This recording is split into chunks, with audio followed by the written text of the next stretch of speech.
Ниво 974 от Backrooms е едно от най-приятните и безспорно едно от най-известните нива, които съществуват. През последните 4 години претърпя множество промени, но вече официално е завършено и определено никога не е било по-добро. Така че настани се удобно и нека ти разкаже историята на ниво 974. Нивото е с доста проста структура, което представлява къща, която е голяма приблизително 90 квадратни метра с розова тематика и интериор. Преобладават детски мебели, както и плюшени играчки и детски рисунки, което прави нивото да изглежда като детска стая, което е и целта му. Интересното е, че в цялата къща няма съществуваща врата, а само прозорци, които противно на логиката не показват външния свят. Въпреки че не знам за какво логика говоря, що се отнася до Backrooms. Изображенията, които се виждат, са строго индивидуални за човекът, който е в нивото. И да, това е поредното ниво, което се променя спрямо обитателя си. Картините пред прозореца могат да варират от природа до приятно небе. Всичко се определя от това какво успокоява човекът, който е вътре. Както и това, къде е живял, какво детство имал и какви са първите му спомени. Като говорим за промените в нивото, самата структура се променя, но в зависимост от пътешественикът вътре. Нещото, което е общо, е, че къщата има малка спалня, голяма спалня, 2 бани, всекидневна и трапезария с кухненски бокс. Всичко е разделено на 2 етажа, като тук приключва универсалността на нивото. Всеки различен пътешественик попада на различно разпределение на стаите, както и различни изображения в прозорците. В двете спални има огромно количество плюшени играчки, които са на героя от детството на съответния човек. Примери за това са Hello Kitty, Ben 10, Време за приключения и Мики Маус. Кухнята е заредена, като е пълна с всякакви видове храна. Също така е напълно оборудвана за готвене, така че ако някой иска да си изготви нещо, това ще е неговият шанс.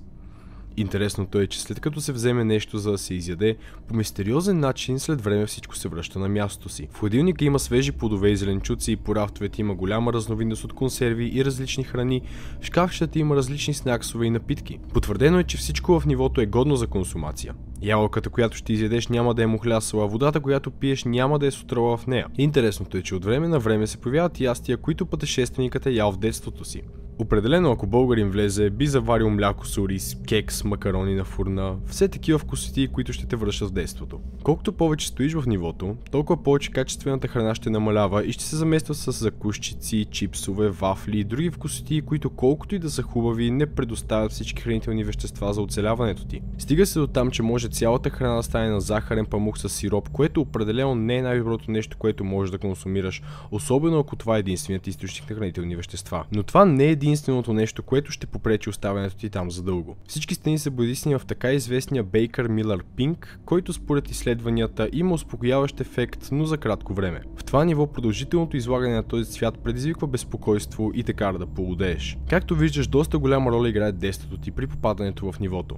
Доказано е, че след известно време хора започват да преживяват наново детски спомени по мистериозни начини. Може в съня си да преживееш някой детски спомен наново, може през прозореца да се разиграе някоя стара сцена, може да започваш чуваш песничка, която си слушал като дете, определени плакати, които си виждал като малък, твои детски снимки или снимки на семейството ти. Начините варират. Цялата къща е напълно пригодена за живеене, има електричество, водопровод и забележи Wi-Fi връзка. Представяш ли си? Даже това не е най-скандалната част. Има и работещ компютър. Не можеш да влезеш и да играеш в No Life Squad през него, IP за Minecraft сервера в описанието. Първо, защото компютър е от огромните стари квадратни куфари и второ, защото на него има качен Windows 9.8, който повечето от нас даже не са използвали. При влизането в компютъра има 2 профила – Owner и Guest. Профилът Owner е с парола, но все още е неизвестна, така че ще ти се наложи да използваш профил Guest. След отварянето на компютъра ще имаш само 3 инсталирани програми – Mail, Internet и Dream Sleep. В почтата ще можеш да си комуникираш с различни хора, които се намират в това ниво. При влизането си ще получиш автоматично генериран имейл, който е с информация за нивото и от потребителят Kitty. И сега нека разгледаме мейла, защото лично според мен е доста интересен. Поздрави, страннико! Това е автоматично съобщение, което съм програмирал, за да го получиш при стартиране на всяко технологично устройство, способно да използва интернет на това ниво. Разбирам, че може да си объркан или дори разтревожен от това, че си се озовал на непознато ниво, но не се тревожи. В момента се намираш на ниво 974 или както често го наричат къщата на котенцето. Подготвил съм ти списък с въпроси, които може би имаш. Моля, прочети ги преди да продължиш напред. Как се озовах тук? В даден момент, по време на твоето безкрайно скитане, си попаднал на нещо сладко и в резултат на това се събуди тук, след като си го взел със себе си. Какво прави едно нещо сладко е субективно, нали? Но тук това няма значение. Важното е, че котенцето го намира за сладко. И сега каквото и да си намерил, вече принадлежи на нея. Коя е котенцето, може би питаш? Не се тревожи, сега ще ти обясня.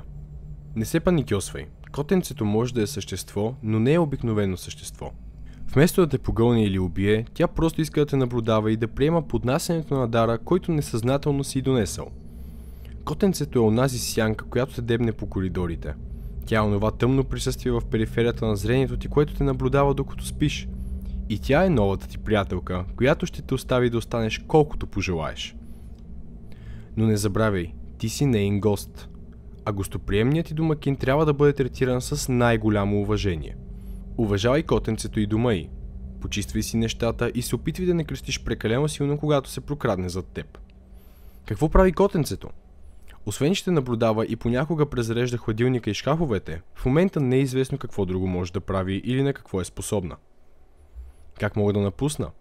Дългият престой не се препоръчва, тъй като тук няма истинска храна.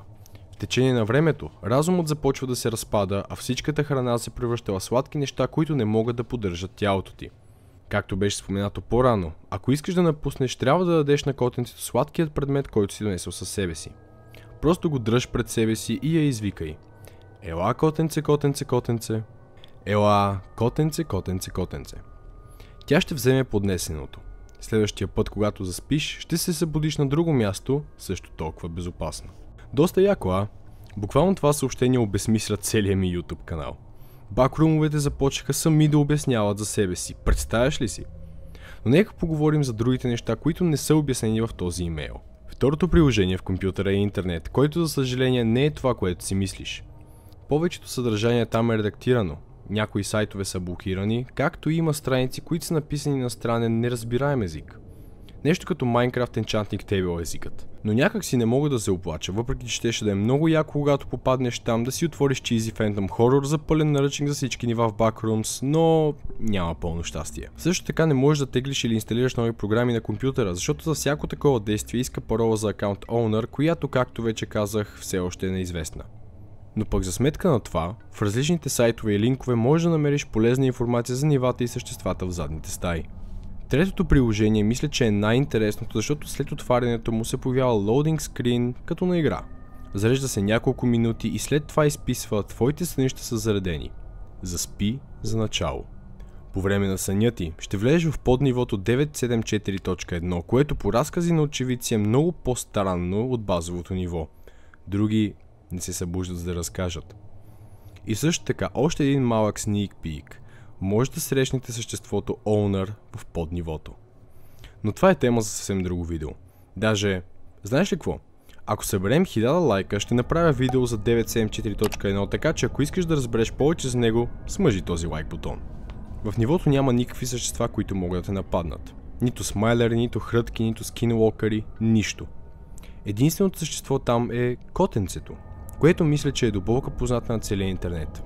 Новото нещо, което разбираме е, че котенцето е в женски пол, което прави повече лойка, защото някак си влиза в ролята на майка, която се грижи за своето дете. Тя е 3,2 метрова хуманоидна фигура. Кожата й е с текстура на плат, като цвета е тъмен. Интересното е, че не може да се види директно и най-често се вижда само с периферното зрение. Щом се погледне към него, котенцето бързо, но елегантно се скрива, така че да не може да се види. Само като си го представим в убиват тръпки, но хубавото е, че не прави нищо особено.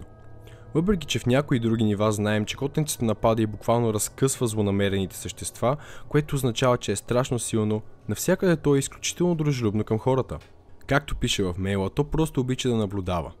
От мейла също така разбираме, че точно то зарежда отново рафтовете с храна и се грижи за своя гост. Също така е отбелязано, че трябва да се отнася с уважение към котенцето и нейния дом. Ако по някакъв начин я нападнеш или раздушиш дома й, тя ще изчезне. Също така ще вземе цялата храна в къщата със себе си, което те обрича на сигурна смърт. Освен това, след този момент започваш да полудяваш много по-бързо. Една бърза вметка е, че ако дете попадне в ниво 974, то храната няма да се променя и котенцето ще се грижи за детето докато навърши пълнолетие. Това е доста хубав детайл, защото от това определено потвърждава теорията ми, че тя влиза в ролята на майка. Доста яко. И какво е по-хубаво от това да си в безопасност? Да си в безопасност с друг човек.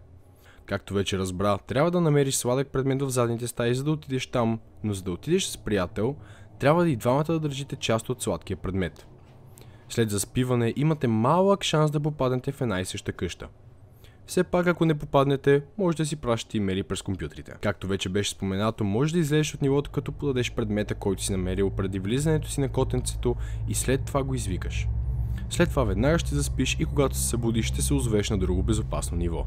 С това описанието на нивото приключва. Впечатлен съм от работата, която е вложена в нивото. Определено детайла, който е вкаран, прави нивото много по-живо и цветно. Любимото ми е компютъра, който е вкаран, защото според мен разкрива потенциала на нивото и дава възможност за някакъв вид занимавка докато си там. Защото нека да бъдем честни, ако го нямаше, не мога да сетя много неща за правене в къщата. А какво мислиш ти? Как би изглеждало нивото при теб? И хареса ли ти? Би ли останало там и за колко време? Ще се радвам да видя всички тези отговори в коментарите отдолу, както и следващите нива, на които искаш да направя клип. Благодаря изключително много за гледането и ще се видим следващия път. Пази се!